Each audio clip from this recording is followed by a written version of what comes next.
International Baptist Church here in Ghana. This is where we worship, and this is where we praise God. I want to thank God for our president. He's a very good coach. The work of a pastor is to coach his followers, and I think he's doing a good job. Thank you, sir. 2 weeks ago, I was very sick. Last Sunday, I couldn't preach. It was one of my deacons who preached. So if you are a pastor, you need to coach your people.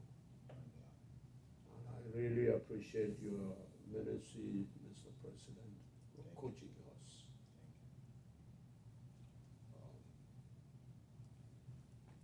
I want to call your attention to Exodus chapter 3. Exodus chapter 3, verse 1 to 10.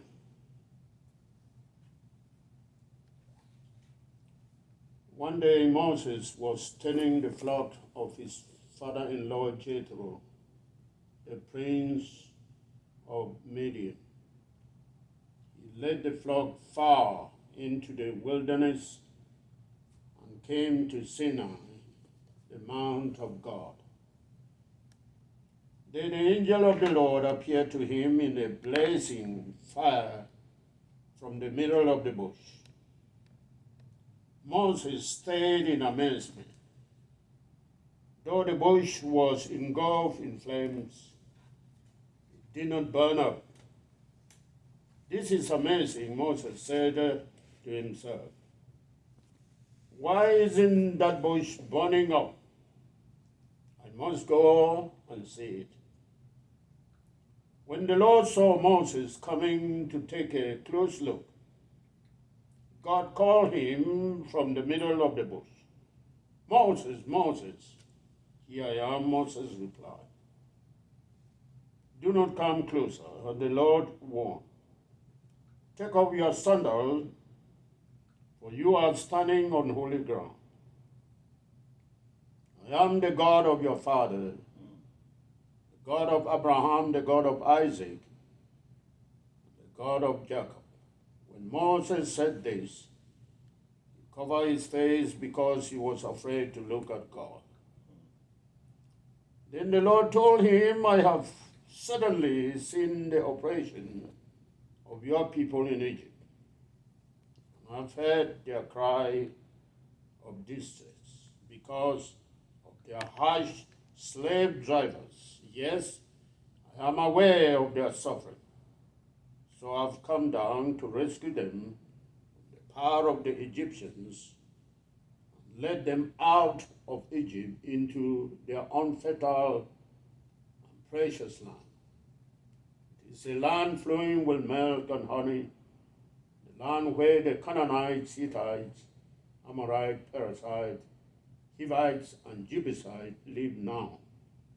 Look, the cry of the people of Israel has reached me, and I have seen how harshly the Egyptians abuse them.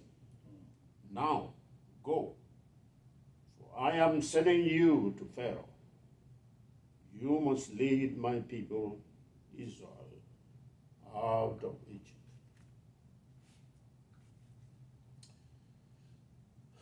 The call of Moses. The call of Moses.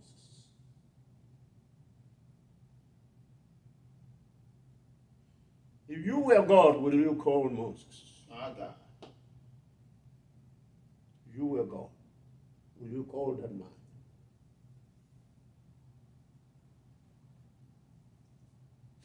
If you were God, will you call an 80-year-old man to be the leader of thousands of people?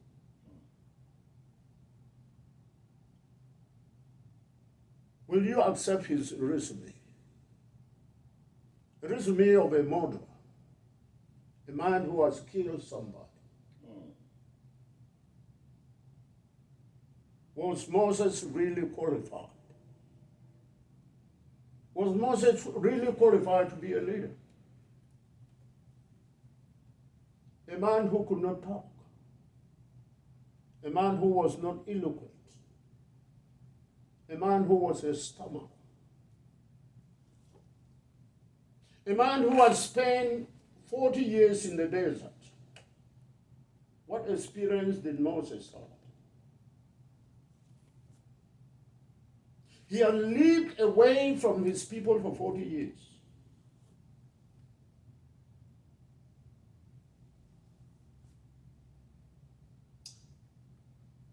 If they were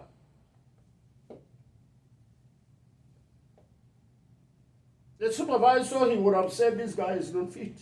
Mm. He had killed a man and escaped, a wanted man. He's not ready for this job.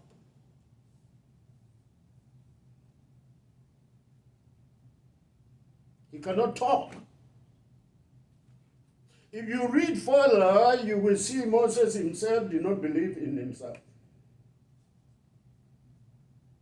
Say, God, if I actually go to these people and they ask me, who is this God you are talking about?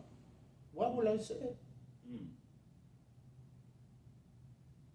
What will I say? I don't know your name. God said, tell them, I am that I am. Tell them.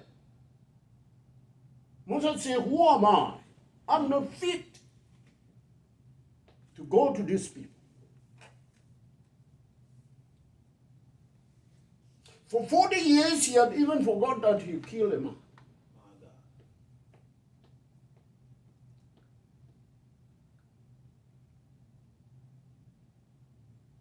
Look at a little word here. I think it's in verse 1. He led the sheep, the flock, far into the wilderness. Sometimes when you are reading the Bible, you skip some little phrases. Do you see that Moses is honest? Why did he lead the flocks far in? You know why? He was looking for fresh grass, so that the flocks can eat fresh grass. No one was there. He was there alone. That's an honest shepherd.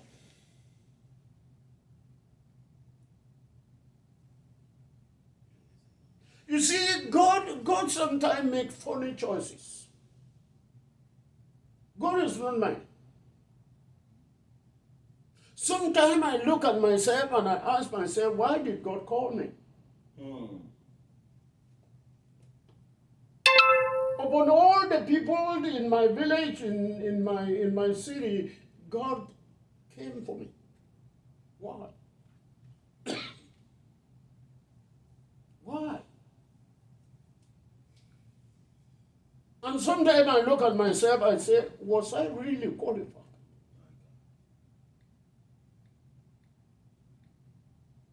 I remember when I was called to our home church, there were some of our elderly pastors who were asking questions. Why call a young man to the central church of our city when we older pastors are hanging around? Have you ever asked yourself that question? Why did God call you? Moses could not believe himself, seeing we hear a bush. It was not a bush. It was a tree called a bush. It was not grass burning. It was a tree with fire. But there was fire on that tree, but it was not consumed. Yet Moses heard a voice from inside that tree, and he was not scared.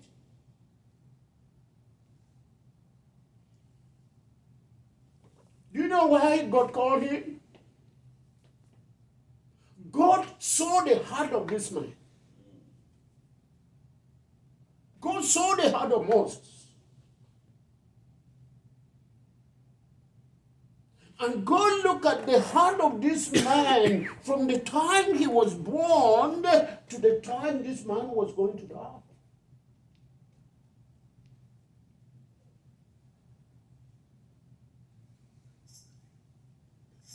You see, God made his choices his own way. Look at another leader. Why did God choose Paul? Will you choose a killer? This man is going to Damascus to kill. He has obtained letters, he has obtained permit to kill people. A murderer is on his way to murder people. Yet God met him on the way and said, "You will be my disciple." If they send you to go and recruit people, will you go and recruit a killer? But God in heaven singled out Saul, Saul, Saul, why are you persecuting me? The Bible said the people with whom he were heard a voice, but they didn't know who was talking. And this man fell off his horse, and for 3 days he was in that city, headless. A killer is called